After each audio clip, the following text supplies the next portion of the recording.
বাচ্চা আছে, তুমি চাইলেই পাগলামি করতে পারো না। তখন তার ভাই বলে যে না, এর সাথে কখনো সম্পর্ক রাখা সম্ভব না, এর সাথে থাকে কেমনে? তো আমার প্রশ্নটা হলো, আমি তো ওর ভাইয়ের শারীরিক চাহিদা মিটাই নাই, ওর ভাই আমার সাথে শুয়ে নাই, ওই আমার সাথে শুয়েছে, শুয়ে 3টা সন্তানের জন্ম দিছে। জন্ম দেওয়ার পর এখন সে আমার তালাক দিয়ে দিছে। তালাক দিয়া মেসেজে তালাক দিছে। তালাক দেওয়ার পর এখন সে আমার সাথে স্বাভাবিক আচরণ করার চেষ্টা করছে, সে স্বাভাবিক হয়ে যাওয়ার চেষ্টা করতেছে। এখন কি আর স্বাভাবিক হয় কোনোভাবে? আপনি একটা মানুষের তালাক দিয়ে দিলেন, একটা মানুষের আপনি জমা করে দিলেন, জমা করে দিয়া আপনি যদি বলেন যে আমি ওই মানুষটার সাথে স্বাভাবিক আচরণ করতেছি, তাহলে কি ওই মানুষটা কোনোভাবে স্বাভাবিক হওয়া সম্ভব? একটা পুরুষ মানুষ কতটা ভয়ঙ্কর হয়! আমার কথা হচ্ছে, আমার সাথে ওই লোকটা রাতে ছিল, ওই লোকটার 17টা বছর আমি আমি শুধু পেটে ভাতে আমার বছরে একটা জামা দিত।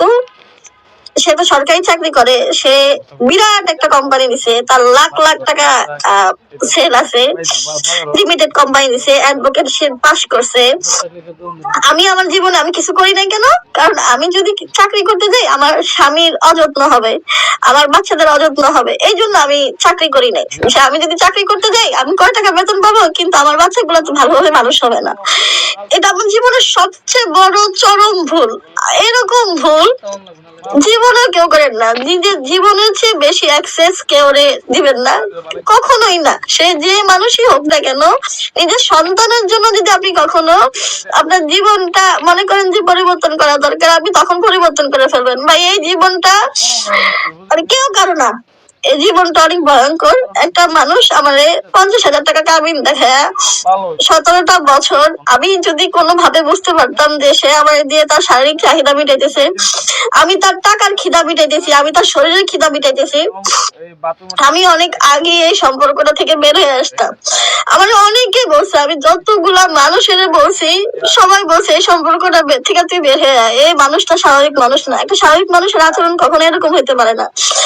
আমারে যখন তাদের বাড়িতে থাকতাম তখন সে বলতো, মানে বিয়ের পর প্রথমবার যখন উঠায় নিয়ে গেছে, তখন আমার স্বামী আমার বলে, আমার মা বলে বিধা আমি তোর সাথে শুই, নয়তো আমি তোর সাথে শুইতাম না। আসলে এই কথাটার যে কত বড় মিনিং হয় এটা আমি কখনো বুঝতে পারি নাই, আর সাহস করে নিজের মানে বলতে পারি না যে এই কথাটার কি মানে হয়। যখন সংসারের বড় মেয়ে হবেন আপনি, আপনি কিন্তু আপনার কথাগুলো সবার সাথে আপনি শেয়ার করতে পারবেন না। তো নিজের মাকেও বলতে পারি না, মানে কাউকে কখনো বলতে পারি না। হয় না আপনার কিছু কথা দেখবেন যে আপনি কখনো কাউকে বলতে পারবেন না। তো আমি আমার জীবনের চরম ভুল করছি। আমার আমার জীবনটা সবার আগে দাম দেওয়া দরকার ছিল। এখন তালাক হয়ে গেছে, এখন তালাক, সে আমার তালাক দিয়ে দিছে, মেসেজ দিয়ে দিছে। এখন সে আমার সাথে আবার যে স্বাভাবিকভাবে কথা বলতে চায়, ওই সম্পর্কটা কি আর কোনোভাবে স্বাভাবিক হয়? এখন মনে হয় সে দ্বিতীয় পরিকল্পনায় আছে যে ছেলের সামনে ক্যাডেট পরীক্ষা আছে, পরীক্ষার পরে হয়তো বা কাগজপত্র দিবে। এখন আপাতত সে আমার কোনো কাগজপত্র দিবে না। আমার প্রশ্নটা হলো, আমার যদি ছাড়ারই ইচ্ছা থাকতো তো আমার আগে ছেড়ে দিত। এই তিনটা বাচ্চা নেওয়ার পর আমার এখন তালাক দেওয়ার মানেটা কি? এই বিচারটা কে করবে?